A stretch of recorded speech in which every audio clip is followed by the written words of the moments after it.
अंदर मेरे कब्रों को दोनों जानिब से दबोच दिया जाएगा। दाएं तरफ की फसली बाएं तरफ में घुस जाएगी। याद रखिए इस चीज को, मेरे कब्र के अंदर सांप मुसल्लत कर दिया जाएगा। याद रखिए इस चीज को, मेरे कब्र के अंदर एक अंधा फरिश्ता को मुसल्लत कर दिया जाएगा, एक बहरा फरिश्ता को मुसल्लत कर दिया जाएगा, जिसके हाथ में लोहे का हथौड़ा होगा, जिसके हाथ में आग का हथौड़ा होगा। एक मर्तबा हथौड़ा मारने से 70 हाथ हम जमीन में घुस जाएंगे, 70 हाथ हम जमीन में घुस जाएंगे। वो फरिश्ता मुझे फिर निकालेगा, फिर मारेगा, क़यामत तक मारते रहेगा। मेरे मोहतरम बुजुर्गों, जरा बताइए हमको, क्या हम अज़ाब से बर्दाश्त आएंगे?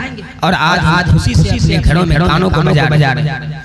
आज हम खुशी से अपने घरों के अंदर बुराइयों को आम कर रहे हैं। मुझे किसी की भी परवाह नहीं।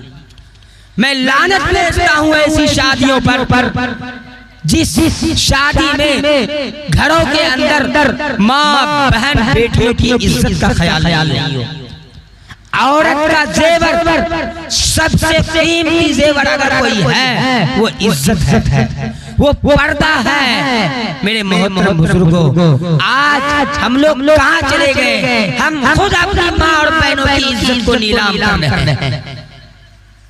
अगर आज मेरे सामने में मेरी बहन को कोई हाथ लगा दे, अगर मेरी बस चले तो हम उसका हाथ काट करके अलग कर देंगे। सबों के अंदर ये ताकत किया होगा, ये जज्बा होगा कि मेरी बहन के ऊपर गंदी नजर ना डालेगा। इस पर आपकी नजर है, आपकी जो नजर है उनके ऊपर गंदी नजर है। क्या आपको इस पर ख्याल नहीं हुआ? आप जो गाना बजा रहे हैं वो सुन करके क्या असर लेगी? आप जो इतनी गंदी गाना बजा रहे हैं उसके ऊपर क्या असर होगा? आप मुझे बताइए।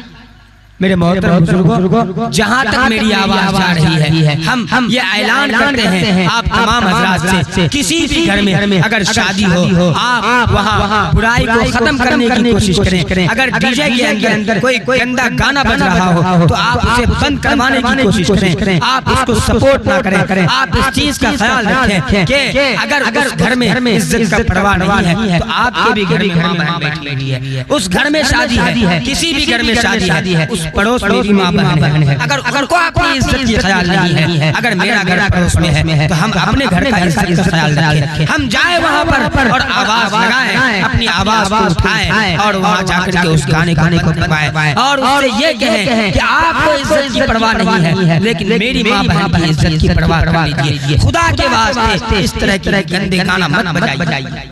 मेरे मोहतरम बुजुर्गों, मैं आप हज़रात को आखिर में फिर ये बात कहना चाहता हूँ कि ये महफिल जो सजा है ये बहुत बाबरकत महफिल है और ये महफिल सजने का मकसद ये है कि कल एक निकाह, एक सुन्नत को जिंदा किया जाएगा। मैं आखिर में आप तमाम हज़रात को ये बात कह रहा हूँ कि आप जितने भी कुमारपुर के नौजवान हैं, मैं आपसे दरखास्त करता हूँ, आपसे अपील करता हूँ कि बेटी हर किसी के पास होती है और बेटी जो होती है वो अपना नहीं होती, वो पढ़ाई होती है। एक ना एक दिन वो दूसरे के घर जाएगी। आज उनकी बेटी की बारी है तो कल हमारी बेटी की बारी होगी। आज उनकी बेटी की शादी हो रही है तो कल हमारी बेटी की शादी होगी। आज उनकी बेटी उनसे जुदा हो रही है तो कल हमारी बेटी हमसे जुदा होगी। अगर हम उसके बेटी की शादी में ख्याल रखे होंगे, उसके कांधे से कांधा मिला कर चले होंगे,